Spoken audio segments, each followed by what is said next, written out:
Hello student, welcome back to my YouTube channel Student Study Point, and I hope that you all are fine. So let's move on to a new topic which is to be just discussed today. So let's start.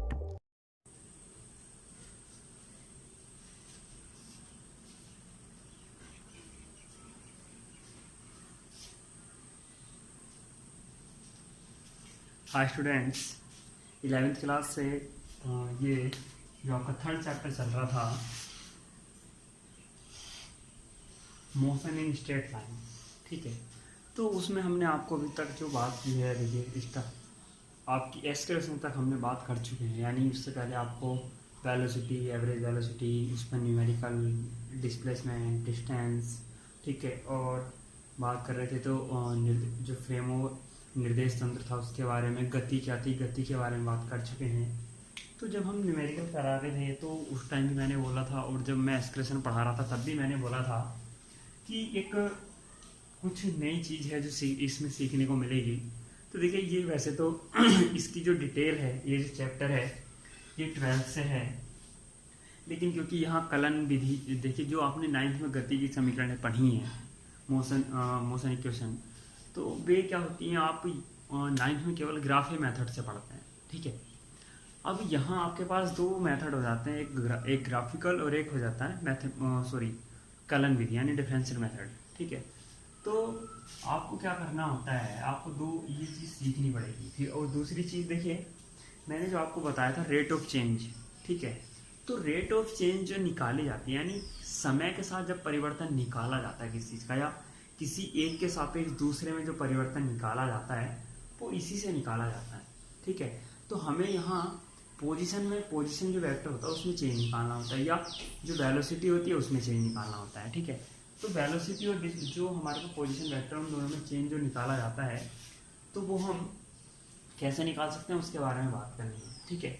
तो पहले आपको कुछ सूत्र याद करने होंगे। तो देखिए यहाँ सबसे पहले बात करते हैं, तो किसी भी अचर या जो कांस्टेंट टर्म होता है, ठीक है, इसका किसी के भी सापेक्ष आप अवकलन करेंगे, ठीक है, तो वो निकल के आता है जीरो। कितना? जीरो, ठीक है। फर्स्ट तो यही है, ठीक। सेकंड, यदि आप किसी चर पद से मतलब है आप किसी ऐसे चर का, देखिए कोई भी चर पद है, ठीक है, जैसे x मान के चल रहे हैं, तो चाहे इसकी पावर 1 हो, 2 हो, 3 हो, तो इस तरह से पावर्स हो सकती हैं, ठीक है। तो पावर्स का मतलब हुआ n के रूप में, यानी x की power n is equal to क्या हुआ 1 2 3 4 इस तरह, ठीक है। तो जब इस तरह इसका आप अवकलन करते हैं, ठीक है, तो वैसे तो चलिए इसका मैं लिख के दिखाता हूँ एज ए कांस्टेंट टर्म। आप मान के चलिए कांस्टेंट टर्म होता है, तो देखिए अवकलन से मतलब है d/d, ठीक है, यहाँ जिसके रेस्पेक्ट में होता है, ठीक है, और यहाँ जिसका किया जाता है, करना जिसका है, ठीक है। तो 2d होते हैं। देखिए अवकलन से मतलब है परिवर्तन निकालना, ठीक है, परिवर्तन निकालने से मतलब अवकलन किसी एक के सापेक्ष दूसरे में जो परिवर्तन निकाला जाए वो फिजिकल क्वांटिटी में, उसी को बोलते हैं अवकलन निकालना या अवकलन करना, ठीक है। तो पोजीशन वेक्टर वगैरह में चेंज निकालना है तो उसके लिए लिखा है। तो देखिए अब जो हमारे पास कलन है, यानी अचर पद आप मान के चलिए कांस्टेंट टर्म को ए से रिप्रेजेंट कर रखा है, तो इसका क्या करना है, टाइम के रेस्पेक्ट में डिफरेंशिएशन करना है, ठीक है। तो देखिए लिखने का तरीका दोस्तों आप ऐसे लिख सकते हैं कि ए का समय टी के सापेक्ष अवकलन करने पर, या छोटे रूप में लिख सकते हैं डिफरेंशिएट विद, यानी डब्ल्यू है विद रेस्पेक्ट टू टी, ठीक है, यानी समय के साथ अवकलन करने पर, ठीक है। ये इसका छोटा रूप भी है और करने का मेथड भी है लिखने का। तो देखिए अचर का क्या है, अवकलन करना है, तो आप जिसका करना है वो ऊपर वाले डी के साथ ब्रैकेट में लिखिए, अपॉन किसके सापेक्ष में करना है, मैंने बोला समय के सापेक्ष में करना है, तो नीचे वाले डी के साथ समय आ जाएगा। और मैंने बोला होता कितना है, तो वो होता है 0, यानी अगर कांस्टेंट टर्म का आप अवकलन कर रहे हैं तो वो होता है 0। ठीक है, अब बात करते हैं x की पावर n की। तो d x की पावर n का अवकलन करना है, समय के रेस्पेक्ट में करना है। ठीक है, तो क्या होता है, x की पावर n का जो फॉर्मूला होता है वो होता है n x की पावर n माइनस 1। ठीक है, देखिए ये एक चीज और ध्यान रखिएगा, कांस्टेंट का तो किसी के भी रेस्पेक्ट में आप अवकलन कीजिए यही आएगा 0।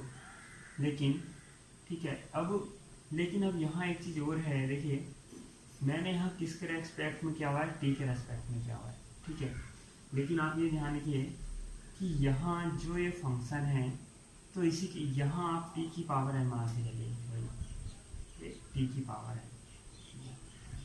ठीक है, अब सही है, क्योंकि मैं आपको बताऊं तो यहाँ 2 वेरिएबल हो जाते हैं। ठीक है, तो जब 2 वेरिएबल्स की कहानी आएगी तो मैं उसको भी आगे बताऊंगा कि 2 वेरिएबल्स मैंने यहाँ से x क्यों हटा दिया, जो जब मैं इसका क्वेश्चन कराऊंगा तो मैं तब इसके बारे में बात करूंगा। ठीक है, तो यहाँ से मैंने x क्यों हटाया, आप इस चीज़ को छोड़ दिए। अब ये ध्यान रखिए कि हम t की पावर n यानी जो इसकी देखिए यहाँ मैंने x की पावर n लिखा है, इसका मतलब है कि कोई भी इस तरह की कोई भी इस तरह की फॉर्म यानी किसी चर पद, कोई ऐसा चर पद हो जिसकी जो एक मतलब पावर के रूप में लिखा हो, तो वो ले रखा हमने यहाँ t की पावर n। या इसको भी आप अगर डाउट में ना लाना चाह रहे हैं तो आप इसको भी क्या कर लीजिए, आप यहाँ t की पावर n कर लीजिए। क्यों, क्योंकि t भी क्या है, वेरिएबल है, चर है। ठीक है, अब यहाँ जब t की पावर n का हम क्या करते हैं, आपको करते हैं तो ये फॉर्मूला खुल जाता है। इसको पढ़ते क्या, देखिए जो पावर होती है वो स्टार्टिंग में मल्टीप्लाई में आ जाती है। क्या आती है, जो पावर होती है वो स्टार्टिंग में मल्टीप्लाई में आ जाती है, और इसी वेरिएबल की जो पावर लिखी जाती है वो एक घटाकर लिखी जाती है, एक घटाकर लिखी जाती है। ठीक है, क्लियर हुआ इतना।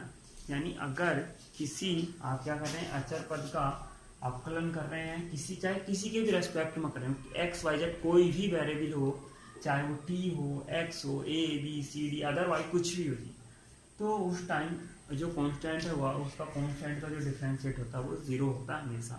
ठीक है, लेकिन जब आप किसी चर का कर रहे होते हैं जिसकी पावर लिखी हो, तो आप अगर उस चर का उसी के रेस्पेक्ट में अवकलन कर रहे हैं, यानी जैसे आप टी का कर रहे हैं टी के रेस्पेक्ट में ही कर रहे हैं, ठीक है, तो उस टाइम जो हमारे पास फॉर्मूला ओपन होता है, यानी जिस तरह से किया जाता है वो इस फॉर्मूले से किया जाता है। ठीक है, अब नेक्स्ट आगे देखिए, थर्ड क्वेश्चन, थर्ड फॉर्मूले की बात करते हैं। ज़्यादा तो नहीं बताऊंगा क्योंकि जो देखिए लगभग जो बताऊंगा उसी के बेस पर जो हमारे पास कह सकते हो कि आप आगे मतलब जो न्यूमेरिकल होंगे आज ही इन्हीं बेस पे न्यूमेरिकल करा देंगे, नेक्स्ट सूत्र पे नेक्स्ट वीडियो में करा देंगे। ठीक है, अब देखिए एक होता है यहाँ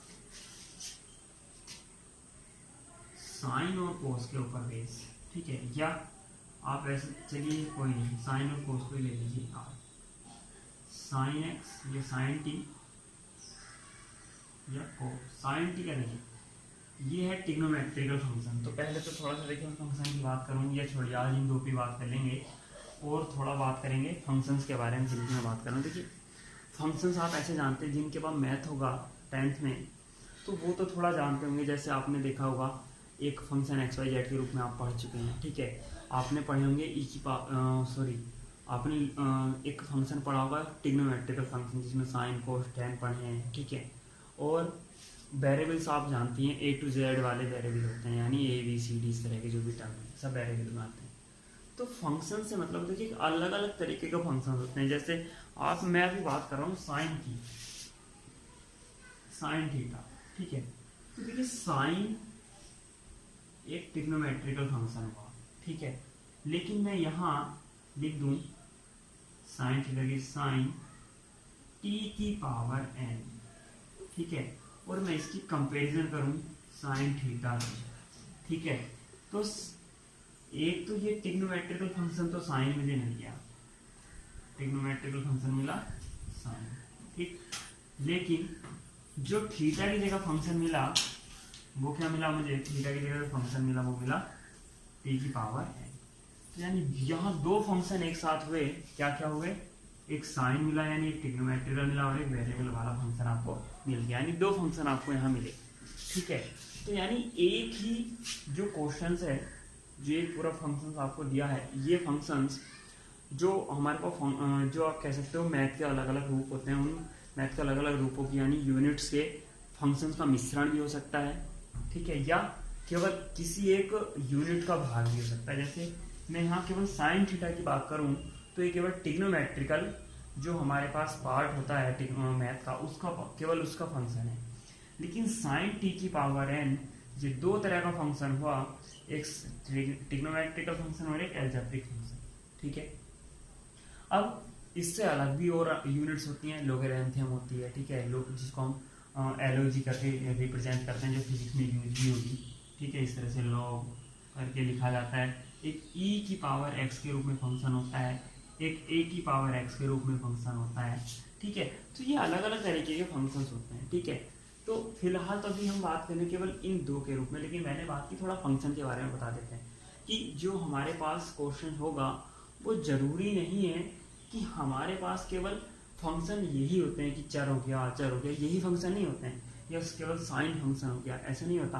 क्योंकि देखिए कुछ चीज़ें ऐसी हैं जो इस टाइम आपके जो सिलेबस है मैथ का, आप जो पढ़ेंगे या आप जो मैथ नहीं भी पढ़ रहे हैं उनके लिए बात कर रहा हूँ कि जो आपने अभी तक मैथ पढ़ा है उसमें बहुत सारी चीज़ें देखिए जो पहले होता था मैथ, उसमें ये चीज़ें यूज होती थी जो मैंने भी बोला, e की power x, log x, a की पावर x, इस तरह के फंक्शन पहले यूज होते थे। देखिए a की पावर x का तो कोई एग्जाम्पल हो सकता है कि 2 की पावर x लिख दूँ मैं, या 3 की पावर z लिख दूँ मैं, या t लिख दूँ मैं, या 5 की पावर t लिख दूँ मैं, इस तरह की कोई भी संख्या, ये a की पावर x का एग्जाम्पल है। यानी किसी भी अचर पद की पावर में चर का होना, वो a की पावर x का रूप हो जाता है। ठीक है, तो इस तरह के फंक्शंस होते हैं।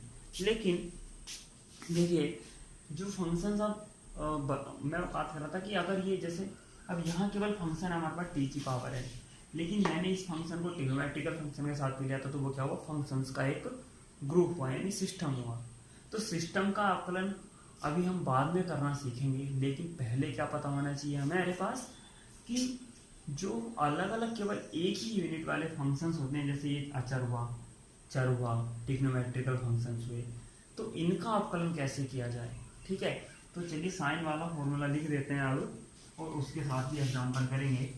थर्ड और फोर्थ दो सूत्र और लिख देते हैं आपके। एक हो जाता है देखिए d/dt साइन t, यानी ये ट्रिग्नोमेट्रिकल फंक्शन हुआ, तो इसका आकलन होता है cos t। ठीक है, जबकि जो दूसरा होता है d/dt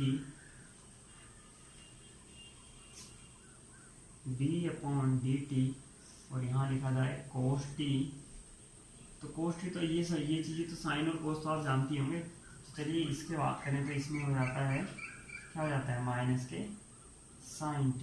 ठीक है, देखिए चार फॉर्मूले ये हुए, आपको ये चार फॉर्मूले तब तक नेक्स्ट वीडियो तक आपको याद भी करना है, क्योंकि जब नेक्स्ट वाले आपको फॉर्मूले के साथ क्वेश्चन कराएंगे तो इनको मिक्सिंग करके देंगे। ठीक है, तो ये आपके क्या हुए, चार फॉर्मूले, और इन्हीं के बेस पर हम क्या करते हैं, न्यूमेरिकल करने की कोशिश करते हैं। ठीक है, तो देखिए पहले वाले जो पहला वाला हमारे पास फॉर्मूला है, तो देखिए एक कोई भी फंक्शन आप मान के चलिए कि suppose that y is equal to दे रखा है 3। ठीक है, तो इसका क्या करना है, ठीक है, इसका क्या करना है, अवकलन करना है, किसके सापेक्ष करना है, एज जिसके सापेक्ष आप करना चाहें उसके सापेक्ष कर सकते हैं। वैसे तो देखिए चलिए जो हमारे पास होता है वो पोजीशन वेक्टर होता है, तो इसलिए इसको r से रिप्रेजेंट कर लीजिए r। ठीक है, या कैपिटल R जिससे आप रिप्रेजेंट करना चाहें।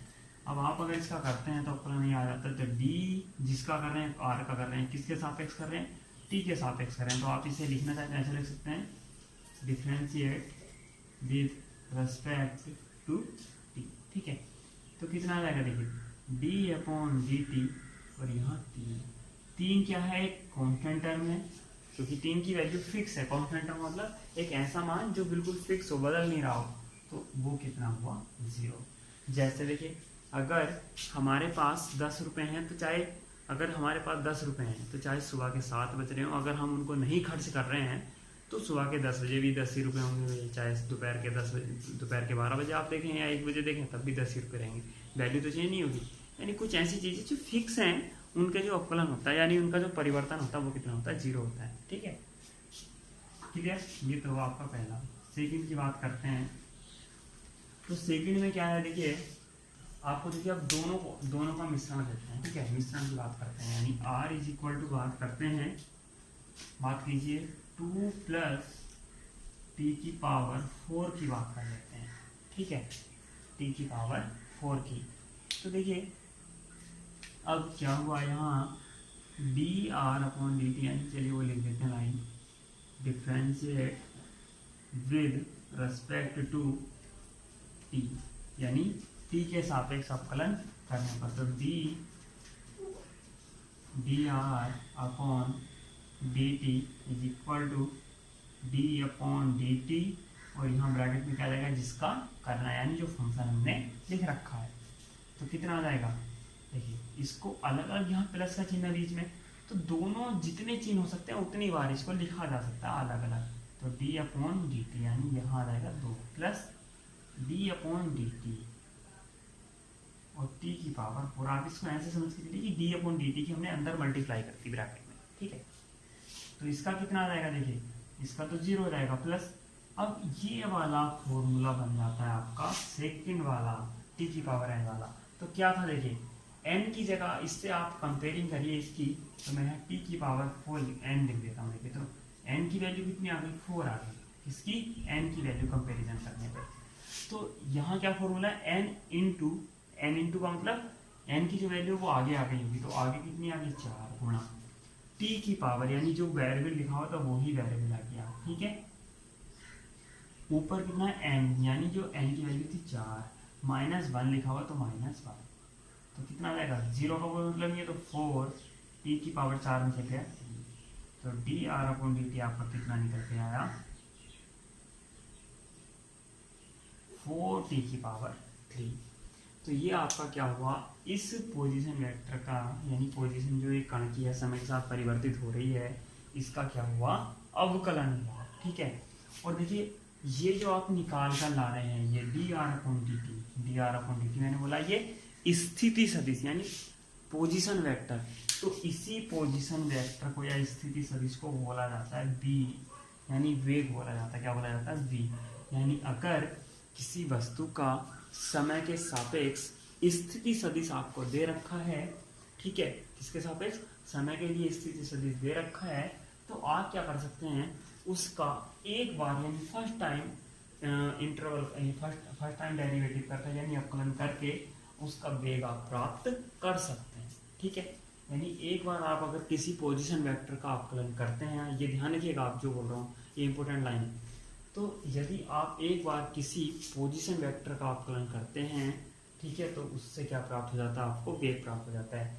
एग्जाम्पल के तौर पे देखिए, जो वेग की परिभाषा है वो होती है विस्थापन परिवर्तन की दर को वेग कहा जाता है। मैंने बोला था ना, एक परिभाषा मैं आपको उस टाइम बताऊंगा जब मैं यूज करूंगा। ठीक है, तो मैंने बोला था ना कि अब वही चीज बता रहा हूँ। देखिए वेग की एक परिभाषा ये है, विस्थापन परिवर्तन की दर वेग कहलाती है। छोटी है, इजी है, और आपको उसी के जरिए उसका फायदा ये है कि आप ये वाली लाइन याद रख सकते हैं, यानी पोजीशन वेक्टर से वेग निकालना सीख सकते हैं। ठीक है, इसका देखिए दूसरा यूज भी एक और है, डिस्प्लेसमेंट लिखिए, ठीक है, वेलोसिटी लिखिए और एक एस्केलेशन लिखिए। ठीक है, डिस्प्लेसमेंट की चेंज जो होती है वो वेलोसिटी कहलाती है, यानी परिवर्तन की दर जो होती है वो वेग कहलाती है।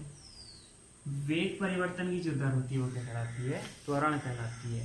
ठीक है, विस्थापन परिवर्तन की दर वेग कहलाती है, वेग परिवर्तन की दर त्वरण कहलाती है। ठीक है, तो इसका मतलब यदि वेग, अगर हमारे पास कोई जो इस तरह का क्वेश्चन दे रखा हो, वो किसके लिए दे रखा हो, वेग के लिए दे रखा हो, तो उसका परिवर्तन निकाल के यानी अवकलन करके क्या निकाल सकते हैं, त्वरण निकाल सकते हैं। आप ध्यान रखिएगा, इसका मतलब स्थिति सदिश का अवकलन करने पर प्राप्त होता है वेग, वेग सदिश का अवकलन करने पर प्राप्त होता है त्वरण। ठीक है, क्या क्या, स्थिति सदिश का अवकलन करने पर प्राप्त होता है वेग, वेग सदिश का अवकलन प्राप्त करने पर होता है त्वरण प्राप्त होता है। ठीक है, अब देखिए इसीलिए अब क्या होता है, देखिए यहाँ जो हमारे पास त्वरण है वो क्या हो जाता है, वेग परिवर्तन की दर हो जाता है, जो परिभाषा हमने कल पढ़ी थी इससे पहले वीडियो में। ठीक है, अब देखिए यहाँ दो न्यूमेरिकल तो आपके हो चुके हैं, और इस जो हमारे पास साइन टी और कोस टी है इससे रिलेटेड न्यूमेरिकल कर लेते हैं हम।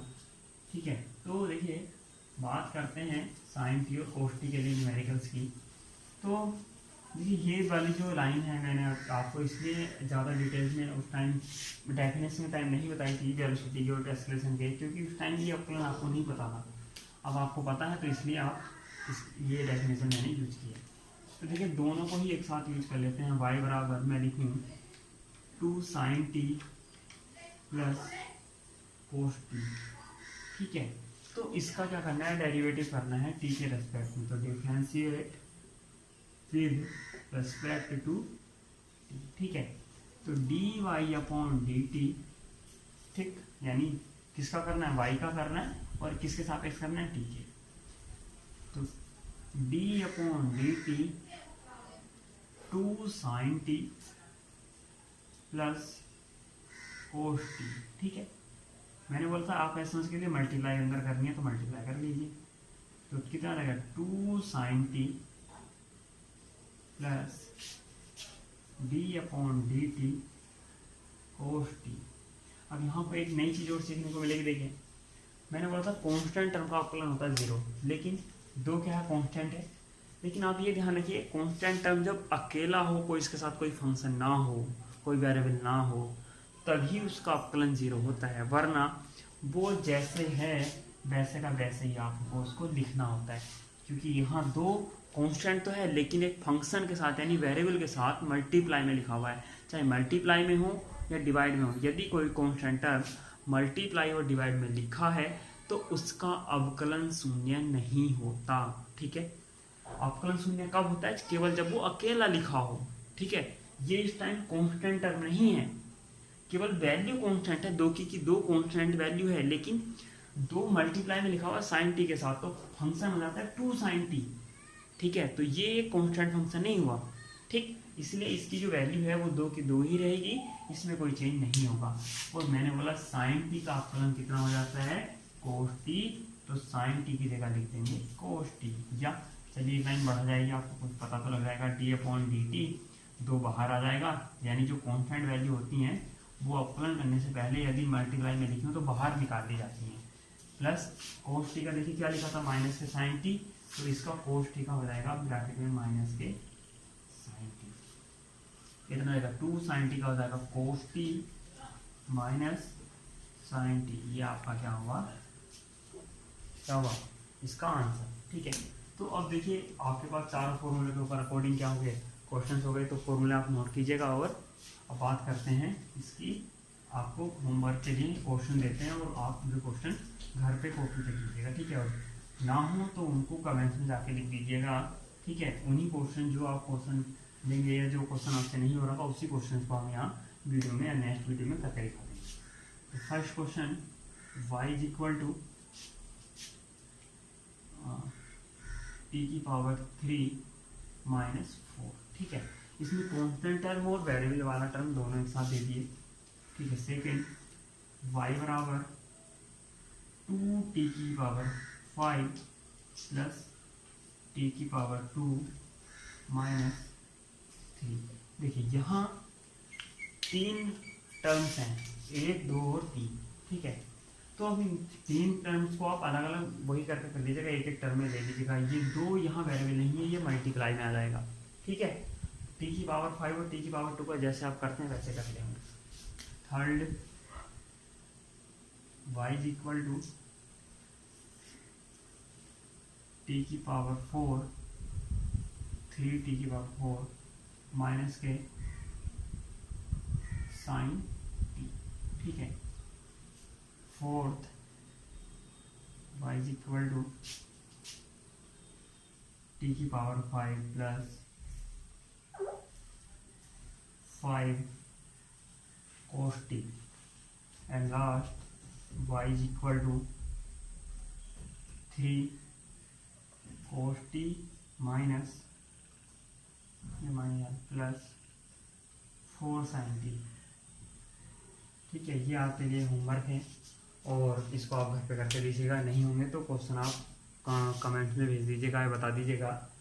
ठीक है, और आपके पास जो वैसे तो व्हाट्सअप नंबर आपको प्रोवाइड करा दिया है, और नहीं भी है तो वीडियो के डिस्क्रिप्शन में जाके इसमें देख लीजिएगा, उसमें व्हाट्सअप नंबर होगा। ठीक है, थैंक यू फॉर वॉचिंग, और लाइक और सब्सक्राइब शेयर करना ना भूलें।